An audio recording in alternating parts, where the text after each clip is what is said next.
agama-agama besar dunia, muncul pertanyaan penting tentang hubungan antara para nabi dan wahyu yang mereka bawa. Salah satu topik yang sering menjadi perdebatan adalah hubungan teologis antara Yesus, Isa dalam tradisi Kristen dan Muhammad dalam tradisi Islam. Kedua tokoh ini menempati posisi sentral dalam agama masing-masing, namun cara kedua agama memahami hubungan mereka berbeda jauh.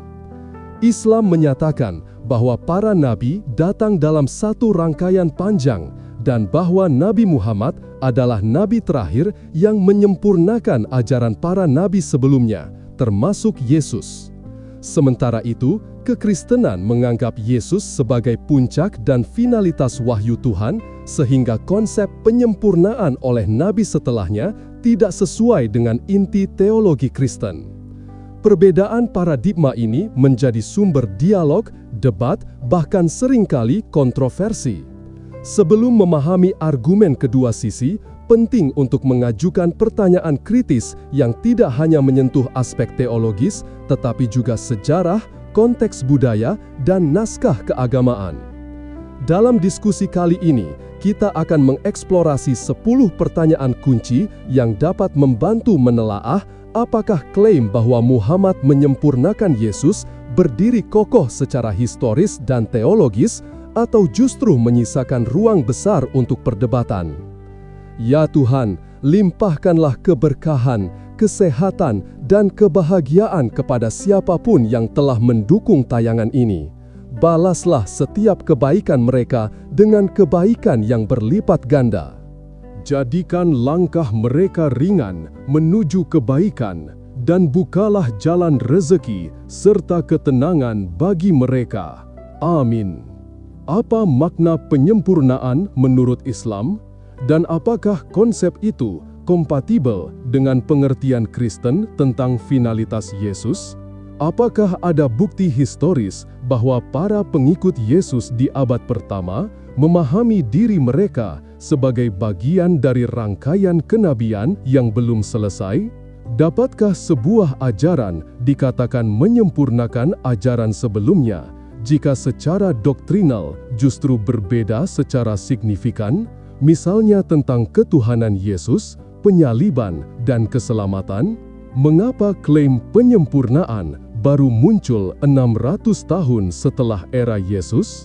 Bagaimana keandalan sumber-sumber Islam dan Kristen dalam menggambarkan tokoh Yesus, dan apakah keduanya dapat dibandingkan secara setara dari sudut sejarah?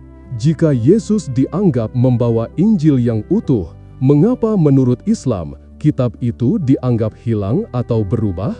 Apakah mungkin sebuah wahyu yang datang belakangan membatalkan atau mengganti pokok doktrin yang telah dianggap final oleh kelompok sebelumnya?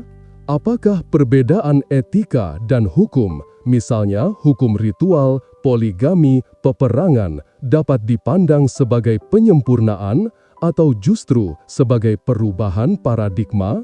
Bagaimana konteks sosial politik Arab abad ke-7 mempengaruhi pesan kenabian Muhammad, dan apakah ini membuat penyempurnaan itu lebih bersifat historis daripada teologis? Dalam perspektif netral, apakah istilah penyempurnaan merupakan klaim teologis internal Islam yang tidak bisa diaplikasikan pada agama lain tanpa konflik doktrin? Untuk memahami apakah benar Nabi Muhammad menyempurnakan Yesus, kita perlu masuk ke dalam sebuah perjalanan panjang, bukan hanya perjalanan pemikiran teologis, tetapi juga perjalanan sejarah, filosofi, antropologi, dan hermeneutika. Pertanyaan ini bukan pertanyaan kecil. Ia mengandung bobot peradaban, karena di dalamnya terkandung benturan dua cara pandang tentang wahyu, kenabian, dan tujuan Tuhan dalam sejarah manusia. Ketika kita mencoba menjawabnya, kita sebenarnya sedang menyelami dinamika dua agama besar dunia yang telah membentuk wajah peradaban modern, Kristen, dan Islam. Mari kita mulai dengan menyadari satu hal.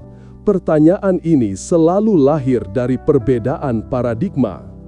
Dalam Islam, rangkaian kenabian dipandang seperti aliran sungai panjang yang mengalir dari satu utusan ke utusan berikutnya, hingga akhirnya mencapai muara yang disebut penyempurnaan di tangan Muhammad. Dalam kekristenan, rangkaian itu bukan sungai panjang. Ia berakhir bukan pada sebuah teks baru atau ajaran tambahan, tetapi pada pribadi Yesus sendiri. Artinya, dua agama ini bahkan tidak berangkat dari struktur pemikiran yang sama. Dan ketika fondasi berbeda, hasilnya pun berbeda. Karena itu, pertanyaan, benarkah Muhammad menyempurnakan Yesus? Tidak bisa dijawab tanpa kita terlebih dahulu memahami bagaimana masing-masing agama memandang fungsi seorang nabi. Bagi umat Islam, nabi adalah pembawa wahyu. Mereka bukan pusat keselamatan, mereka adalah utusan yang membawa pesan tentang bagaimana manusia harus hidup. Bagi kekristenan, Yesus bukan hanya nabi, bukan hanya pembawa pesan, ia adalah pesan itu sendiri, firman yang menjadi manusia. Karena itu, konsep penyempurnaan bagi Kristen bukanlah konsep penambahan ajaran, melainkan penyempurnaan misi penyelamatan melalui pribadi Kristus. Perbedaan ini bukan sekadar teknis, ia adalah perbedaan kosmik. Ketika satu agama menyatakan bahwa Yesus disempurnakan oleh Nabi Muhammad, agama lain memandang bahwa tidak ada penyempurnaan lagi setelah Yesus karena dialah puncak dari segala sesuatu. Dan disinilah letak sumber ketegangan intelektual yang telah berlangsung selama 14 abad. Namun, mari kita tidak berhenti pada level teologis. Kita perlu masuk ke konteks sejarah. Yesus hidup pada abad pertama di Palestina, di bawah penjajahan Romawi, di tengah masyarakat Yahudi yang memegang hukum Taurat secara ketat. Ia tidak membangun negara, ia tidak memimpin perang, ia tidak membuat sistem hukum pemerintahan. Ia menyampaikan visi spiritual tentang kerajaan Allah, visi yang lebih bersifat transformasi batin daripada transformasi politik. Muhammad, di sisi lain, hidup pada abad ke-7 di Jazirah Arab, di tengah masyarakat suku yang sering berperang, tanpa sistem hukum tertulis yang stabil.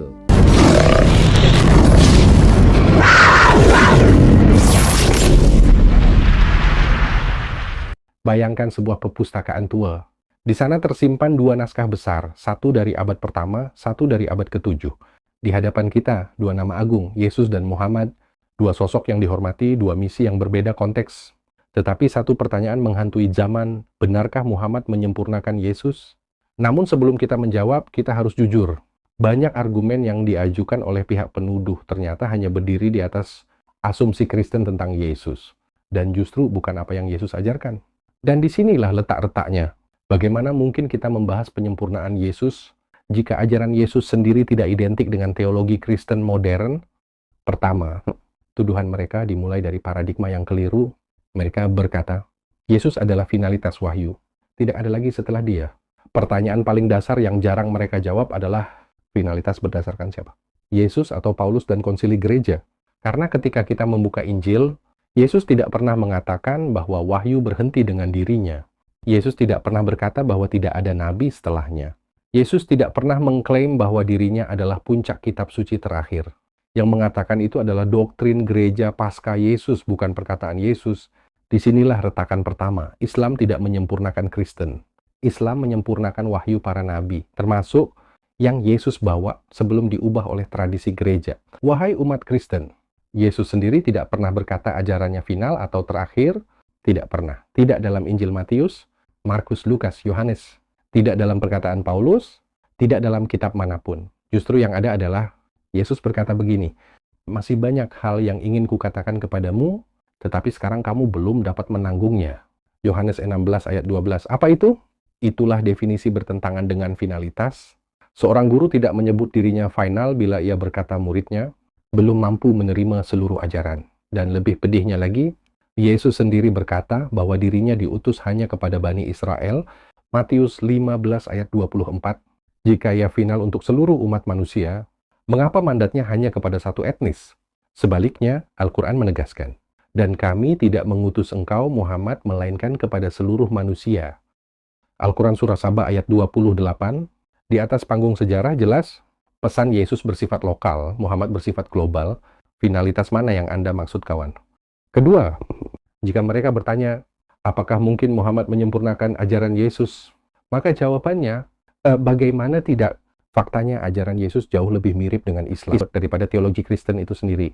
Contoh paling nyata, Yesus tidak pernah mengajarkan Tritunggal. Bahkan Ensiklopedia Britannica mengakui, Tritunggal baru diformalkan pada Konsili Nisea, tahun 325 Masehi. Dan Yesus yang hidup di abad pertama tak pernah mengenal konsep Tritunggal. Yesus mengajarkan Tuhan itu Esa, sama seperti Islam. Dalam Bible Markus 12 ayat 29, yang merupakan ucapan jujur dari mulut Yesus, beliau berkata, Tuhan kita adalah Tuhan yang Esa. Dan Yesus sendiri tidak pernah mengajarkan konsep Tuhan anak, dan tidak ada oknum ketiga. Yesus salat seperti layaknya Muslim. Dalam Matius 26 ayat 39, Yesus sujud ke tanah. Sama seperti caranya salat umat Islam. Yesus tidak makan babi. Yesus berkhitan dan mengikuti hukum Taurat. Matius 5 ayat 17 mencatat, aku datang bukan untuk menghapus atau meniadakan hukum Taurat dan kitab para nabi, melainkan menggenapinya. Itu semua selaras dengan Islam. Justru, gereja lah yang menghapus hukum itu, bukan Yesus. Maka, siapa yang lebih dekat dengan ajaran Yesus yang asli? Islam atau gereja yang mengubah hukum-hukum Yesus? Ketiga, mereka bertanya, mengapa klaim penyempurnaan baru muncul 600 tahun setelah Yesus? Pertanyaan yang bagus, kawan. Sekarang mari kita balikkan logika mereka sendiri. Mengapa klaim ketuhanan Yesus baru muncul 300 tahun setelah Yesus? Mengapa Injil hari ini hasil kumpulan tradisi lisan, bukan tulisan Yesus sendiri? Mengapa doktrin inti Kristen ditetapkan oleh konsili politik, bukan oleh Yesus? Islam turun 600 tahun kemudian. Jelas, terbuka, terjaga, bukan hasil voting. Keempat, mereka berkata, jika Muhammad menyempurnakan Yesus, mengapa berbeda doktrin? Mari kita jawab, kawan. Jawabannya, karena yang Muhammad sempurnakan adalah ajaran Yesus, bukan ajaran Paulus. Yesus berkata Tuhan Esa, Paulus memperkenalkan Tuhan Anak. Yesus melarang babi, Paulus membolehkan. Yesus salat dan sujud, Paulus bilang tidak perlu. Yesus taat Taurat, Paulus membatalkan Taurat. Pertanyaan balik dari saya, buat iman Kristen, siapa yang harus disempurnakan? Yesus atau perubahan-perubahan buatan Paulus? Dan yang lebih lucu lagi, bahkan mereka menuduh Al-Quran memalsukan sejarah Yesus. Padahal sejarah berkata sebaliknya. Yang memalsukan ajaran Yesus adalah Konsili Nicea 325 Masehi, memutuskan Yesus adalah Tuhan lewat voting. Konsili Konstantinopel menetapkan Roh Kudus sebagai oknum ketiga. Konsili Efesus menetapkan Maria sebagai Bunda Allah. Paulus mengubah keselamatan dari syariat menjadi iman kepada darah Kristus. Dan anehnya, ajaran inilah yang tidak ada dalam Injil, sementara Al-Quran mengembalikan Yesus sebagai nabi dan menolak penyembahan manusia, menegaskan tauhid seperti Taurat, membenarkan mukjizat Yesus, membenarkan kelahiran suci, membenarkan Injil asli. Jadi siapa yang mendekati data sejarah asli? Kelima, mereka bertanya, mengapa Injil menurut Islam dianggap berubah? Mari jawab dengan data sejarah, bukan dengan emosi. Bart D. Ehrman, pakar perjanjian baru, mengatakan, naskah Injil penuh perubahan, revisi, dan interpolasi. Tidak ada satupun Injil berbahasa Aram, bahasa yang digunakan Yesus sehari-hari. Injil-Injil ditulis puluhan tahun setelah Yesus. Tidak ada catatan asli Injil yang dipegang Kristen saat ini. Jadi pertanyaannya bukan, mengapa Islam mengatakan Injil berubah? Tapi, bagaimana mungkin Injil tidak berubah? Umat Kristen selalu mencoba menghunuskan mata pisau pada umat Islam. Sekarang, mari kita balikkan arah mata pisau tersebut kepada jantung iman mereka sendiri. Jika mereka berani bertanya, apa bukti Muhammad menyempurnakan Yesus? Maka kita berhak bertanya balik. Pertanyaan pertama, jika Yesus adalah finalitas wahyu, mengapa ia mengabarkan kedatangan seorang nabi setelahnya? Sebagaimana tercatat dalam Yohanes 14 ayat 16, Yohanes 14 ayat 26, Yohanes 15 ayat 26, dan Yohanes 16 ayat 7-13. Yesus berkata Parakletos datang setelah ia pergi, mengajarkan seluruh kebenaran, tidak berkata dari dirinya sendiri. Menginsafkan dunia, memuliakan Yesus, menyampaikan wahyu. Itu ciri siapa? Bukan Roh Kudus, karena Roh Kudus sudah turun sejak perjanjian lama. Murid-murid sudah penuh Roh Kudus sebelum Yesus pergi. Roh Kudus tidak membawa syariat, Roh Kudus tidak datang sebagai utusan. Jadi Parakletos adalah nabi baru, bukan roh ketiga. Pertanyaan kedua buat umat Kristen.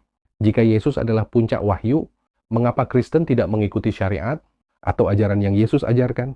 Yesus disunat, makan halal, tidak makan babi, sholat, sujud, puasa.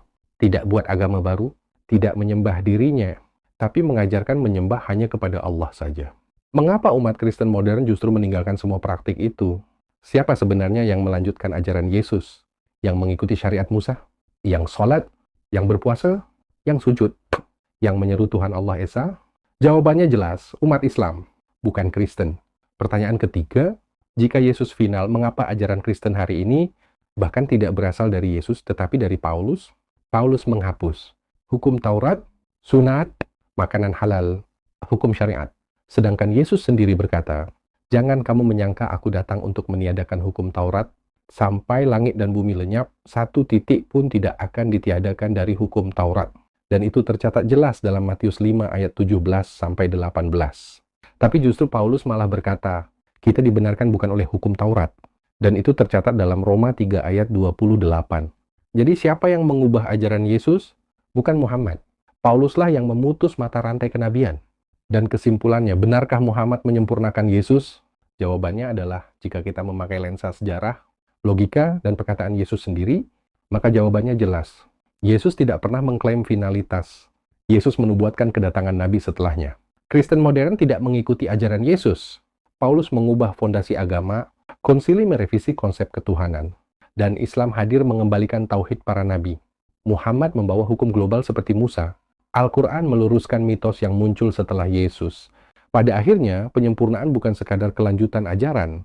Penyempurnaan adalah mengembalikan ajaran asli yang telah diselewengkan. Ya, dan itulah peran Muhammad. Ia bukan pesaing Yesus, ia bukan korektor Yesus, ia bukan penambah Yesus, ia adalah penyegel wahyu yang menegakkan kembali ajaran Allah yang esa, yang pernah dibawa Ibrahim, Musa, Yesus, dan seluruh nabi sebelum beliau. Pada akhirnya masalahnya bukan apakah Muhammad menyempurnakan Yesus, tapi apakah Kristen versi konsili telah menyimpang begitu jauh dari Yesus sehingga butuh koreksi, dan sejarah naskah serta ajaran Yesus sendiri berkata, Yesus mengajarkan tauhid dan Islam membawanya kembali. Yesus sujud dan taat Taurat dan Islam mempertahankannya. Yesus tidak pernah mengaku Tuhan dan Islam meluruskan. Yesus menubuatkan utusan setelahnya dan Islam membuktikan. Dan yang perlu umat Kristen ketahui, Islam tidak menyempurnakan Kristen. Islam menyempurnakan wahyu Tuhan yang Yesus ajarkan sebelum diubah. Bukan ajaran Kristen saat ini, yang sudah jauh menyimpang dari ajaran Yesus yang sebenarnya. Dan itulah alasan mengapa klaim penyempurnaan Islam kokoh, sementara tuduhan mereka justru runtuh oleh ayat-ayat, sejarah, dan perkataan Yesus sendiri. Itulah jawaban dari saya. Atas tuduhan dari umat Kristen terhadap umat Islam. Akhir kata dari saya, wabillahi taufiq wal hidayah. Wassalamualaikum warahmatullahi wabarakatuh.